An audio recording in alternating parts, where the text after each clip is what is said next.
Hello, I'm Ron Strickland.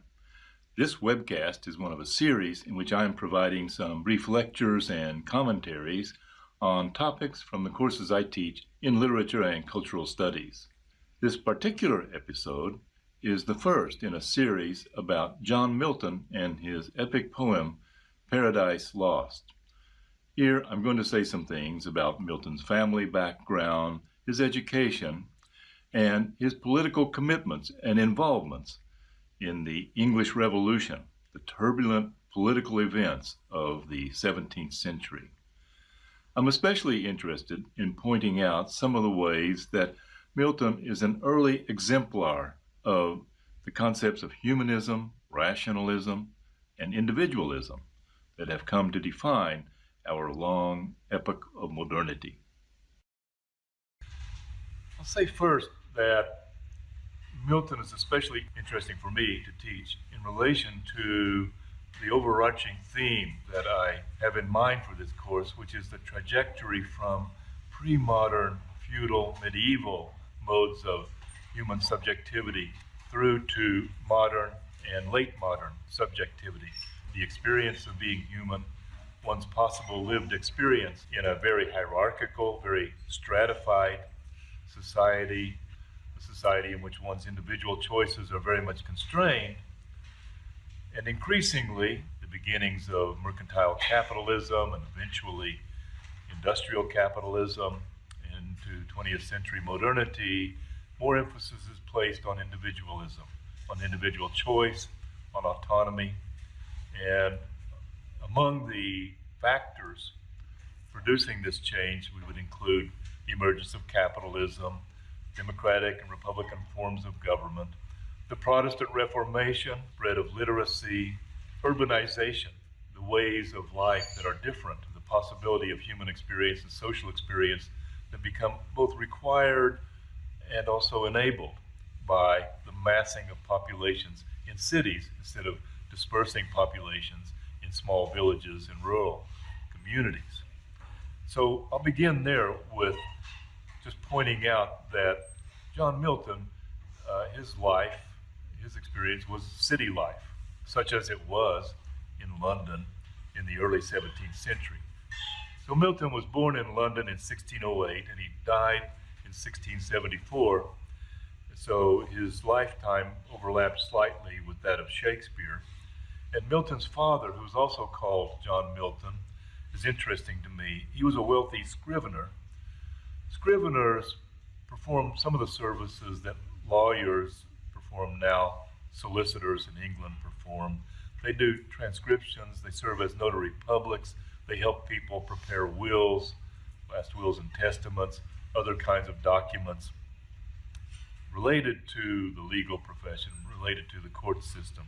It was an important kind of business at a time when there was an explosion in commercial activity. So there was much greater need for contracts and much greater need for translations and transcriptions of legal documents than there would have been 200 years before, for example. So Milton's father was a self-made man in this context, but he had been disinherited by his own father, that's John Milton, the poet's grandfather, because he converted to Protestantism from the Catholic faith. And Protestantism in England at this time had a connection with radical politics. The transformation of England from a Roman Catholic country to a Protestant country began in an act of political contingency that had some consequences that must have been unforeseen. In the 1530s, Henry VIII needed to have a male heir to the throne in order to ensure the continuation of his dynasty. His queen, Catherine of Aragon, had had several miscarriages and a daughter, but she had yet to produce a male heir. Henry petitioned the Pope to have a divorce or an annulment. Divorces were illegal, but in certain cases exceptions were made. In this case, however, for political reasons, the Pope could not grant Henry an annulment. So Henry declared himself the head of the church in England, and along with his archbishop, devised a plan and a justification for setting his first wife aside. He then married Anne Boleyn. She produced another daughter, and Henry went through a succession of wives until he finally got his male heir to the throne. That was Edward VI, and Edward VI became king at 9 years old upon his father's death. Henry dies. Edward VI, after a few years, dies at 16 years old after playing tennis and catching a cough.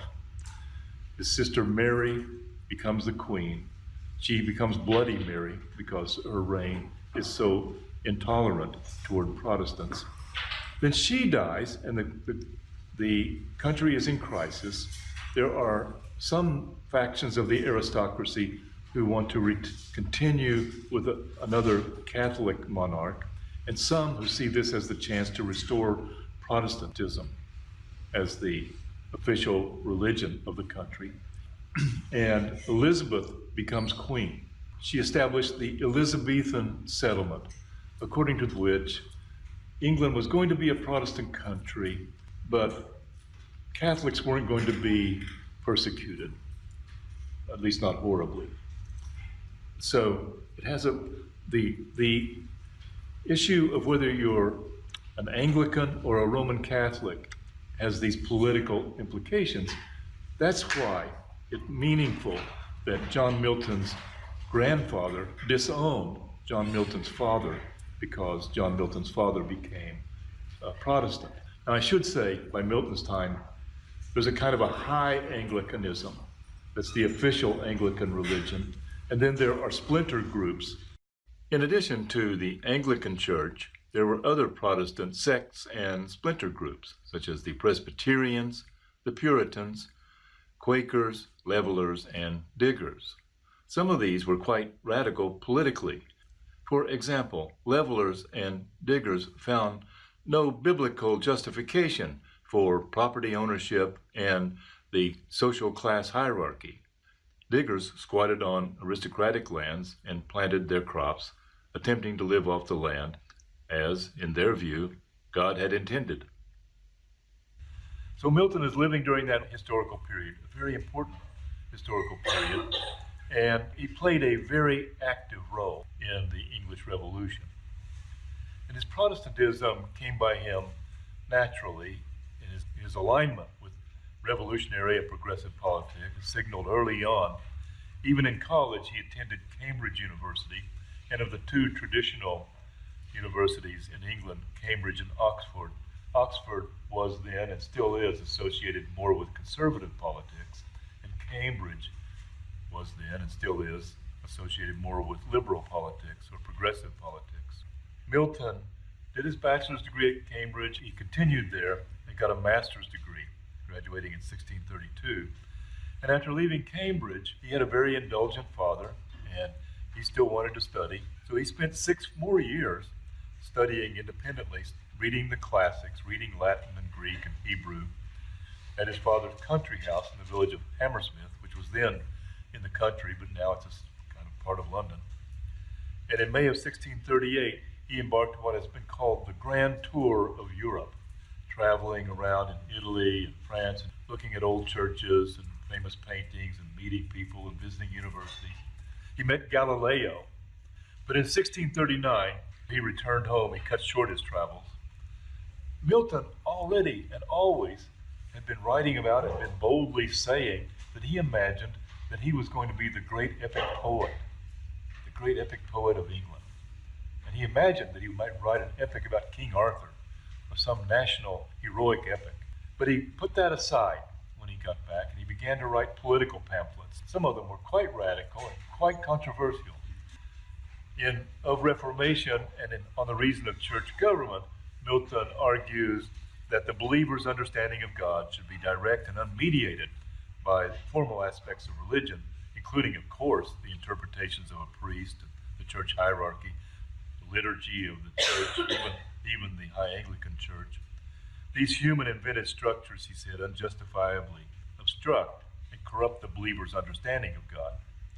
The relationship between the human and the divine should be a direct spiritual communion, according to this argument. The biblical text, Scripture, is the best medium for access to God rather than the extrinsic trappings of the Christian tradition that have been added by the formal church. Then Milton published the divorce pamphlets, in which he argued essentially for divorce on demand. And this was really radical. Now, it's not quite as radical as it sounds, because his argument was for divorce on demand for the husband and not for the wife. But the argument can be extended, and it was really threatening to conservatives in the church, and he argued for it, maybe partly because he wasn't getting along very well with his first wife. In Of Education, Milton argues that education should not be strictly focused on vocational skills, but should also include study of languages, rhetoric, poetry, philosophy. And in Areopagitica, his pamphlet on censorship, and this Milton argues against censorship prior to publication. Then, maybe for the time at least, his most shocking and controversial pamphlets, arguing that it was legitimate for a people to overthrow a tyrant, to overthrow their own king. Milton is a justification of Oliver Cromwell's action in arresting and executing King Charles I.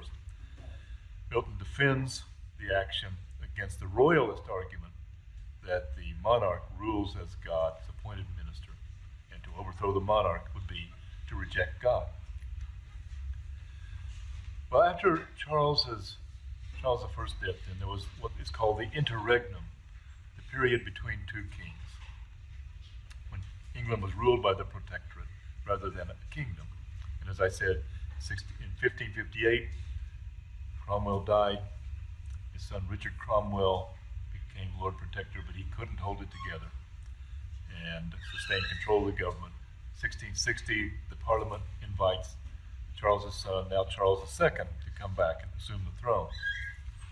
But even in 1660, Milton is still writing controversial tracts. He wrote De Doctrina Christiana, written sometime between 1655 and 1660.